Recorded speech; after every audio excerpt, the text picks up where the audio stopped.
RSPC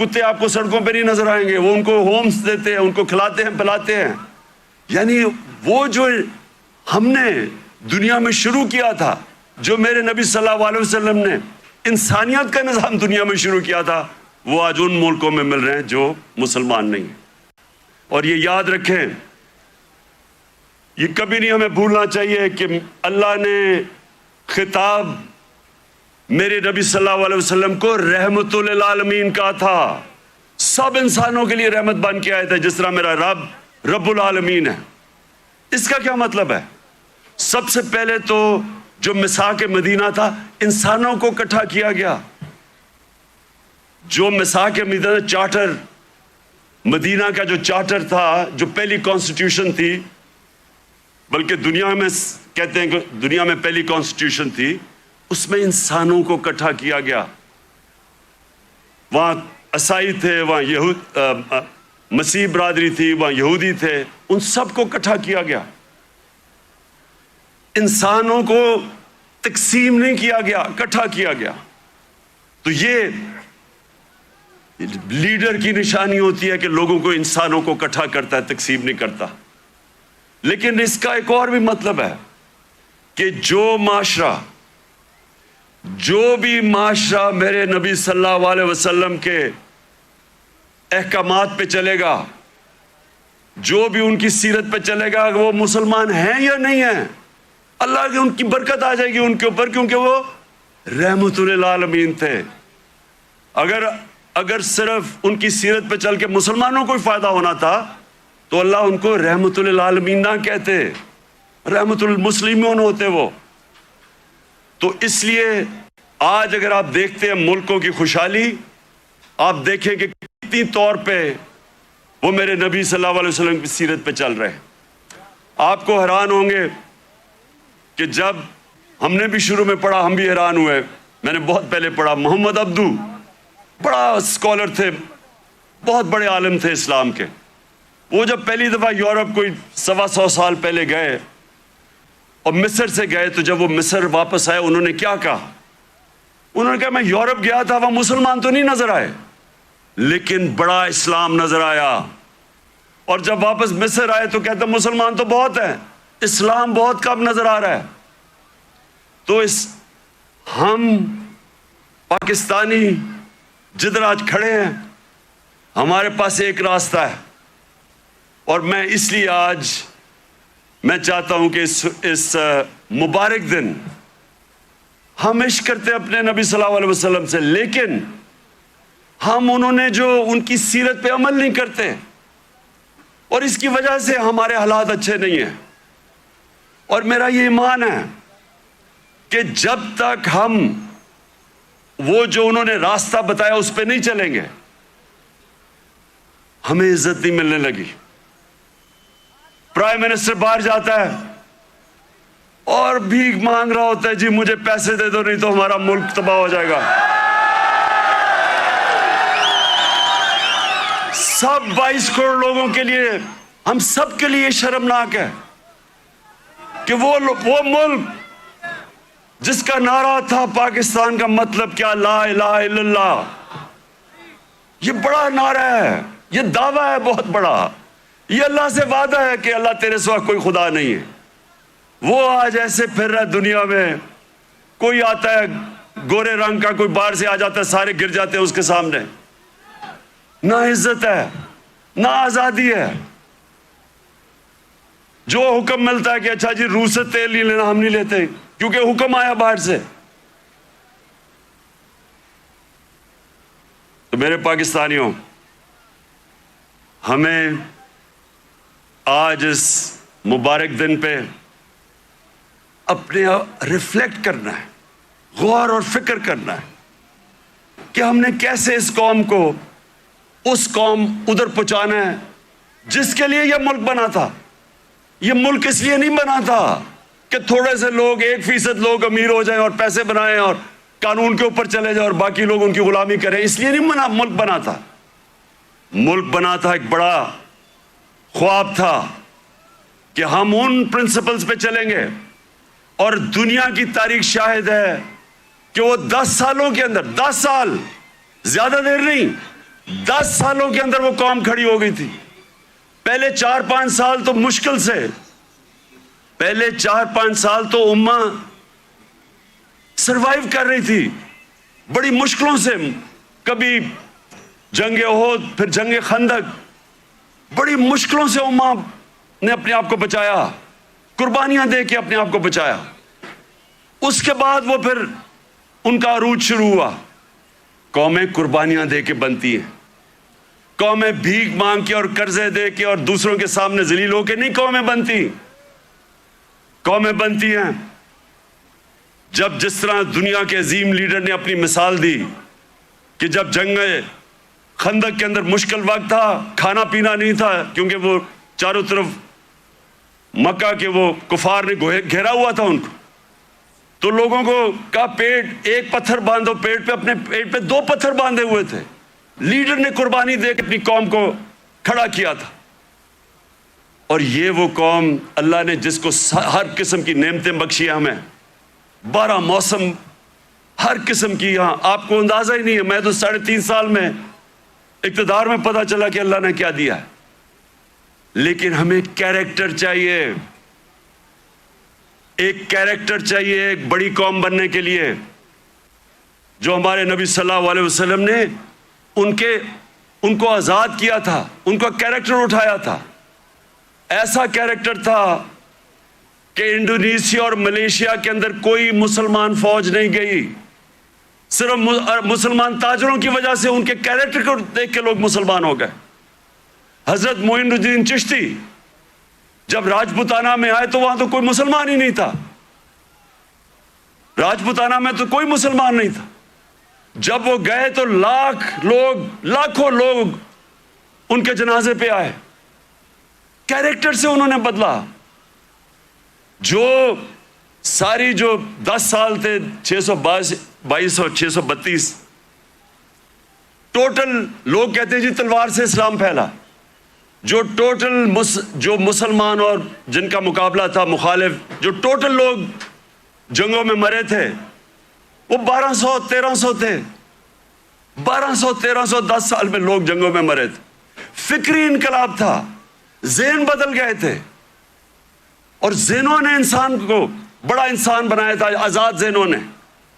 تو آج میں اس لیے یہ بڑا مبارک دینا ہے کہ ہم سب کو آج اپنے ملک کو اٹھانے کے لیے اپنا کیریکٹر غور کرنا چاہیے کہ ہم اپنے آپ کو کیسے بدل سکتے ہیں.